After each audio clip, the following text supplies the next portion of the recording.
À Châlons pour avoir des modèles, hein, vous avez vu? Et ces modèles, ce sont deux habitants de Châlons-sur-Marne, le grand-duc et le beauf, des personnages dont il s'inspirera tout au long de sa carrière. Cabu connaissait tous les recoins de Châlons et puis c'était son terrain de jeu, quoi. Et puis son terrain de compréhension du dessin, quoi. C'est là qu'il avait appris, qu'il avait fait ses premières armes, entre guillemets. Et il y revenait toujours parce que on revient toujours à nos origines dans le dessin. Jean Cabu est né le 13 janvier 1938. Il est l'aîné. Marie-Thérèse, sa sœur, et Michel, son frère, grandissent ensuite à ses côtés, entre tendresse, émotion et rigolade.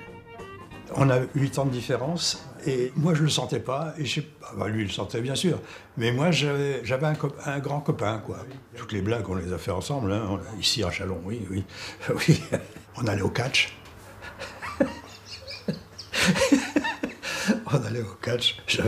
J'étais pas vieux, je sais pas. On allait alors quelquefois même. Il allait pour faire des croquis pour les dessins de l'Union. Et il allait au tribunal.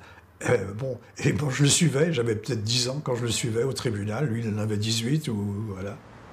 Audience au palais de justice, séance du conseil municipal. En 1953, à 15 ans, il signe ses premiers dessins dans le journal L'Union. Jean devient alors Cabu.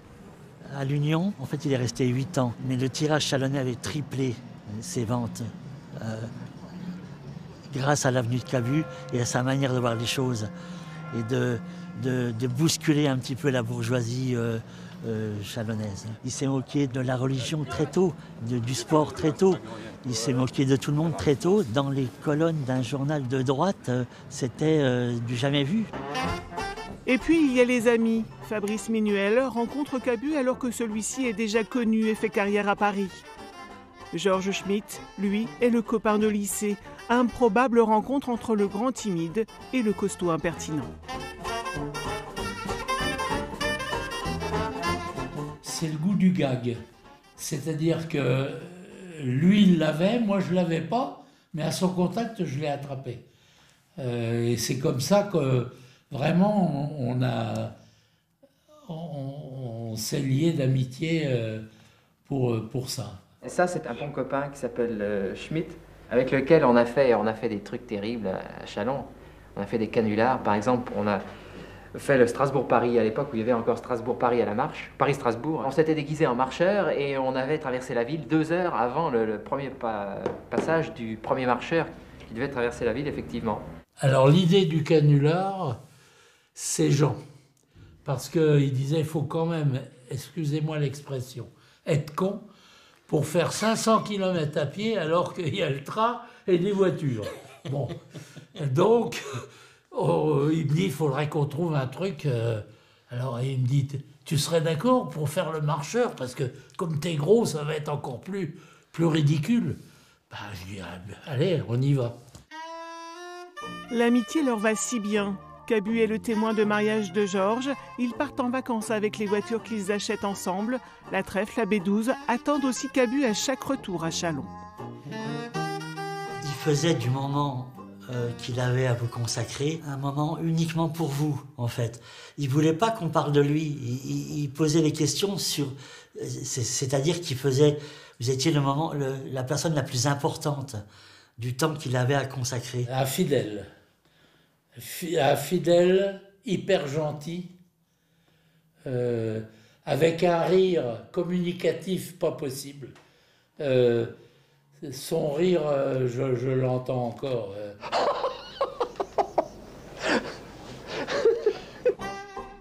Entre Châlons-sur-Marne et Jean Cabu, c'est une véritable histoire d'amour. Notre-Dame-en-Vaux, le Jard, le Meaux et sa passerelle des faux pas, l'Alsacienne et le restaurant chez Soupli. Cabu disait souvent que sa ville natale avait été un véritable laboratoire.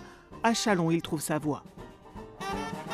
Je suis pas objectif, mais c'est vraiment le meilleur dessinateur, quoi. C'est pas moi qui l'ai dit, c'est Wolinski qui dit Cabu, c'est le plus grand dessinateur du monde.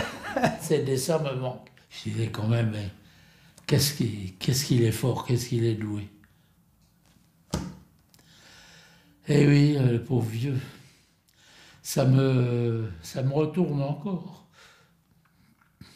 Je pense que c'est quelqu'un qu'il faut suivre vraiment. C'est-à-dire, il faut qu'il soit au Panthéon, quoi. Pouvoir dire merde par un dessin, c'est quand même à la fois une occupation et puis c'est formidable. C'est quoi, un bon dessin vaut bien un bon discours.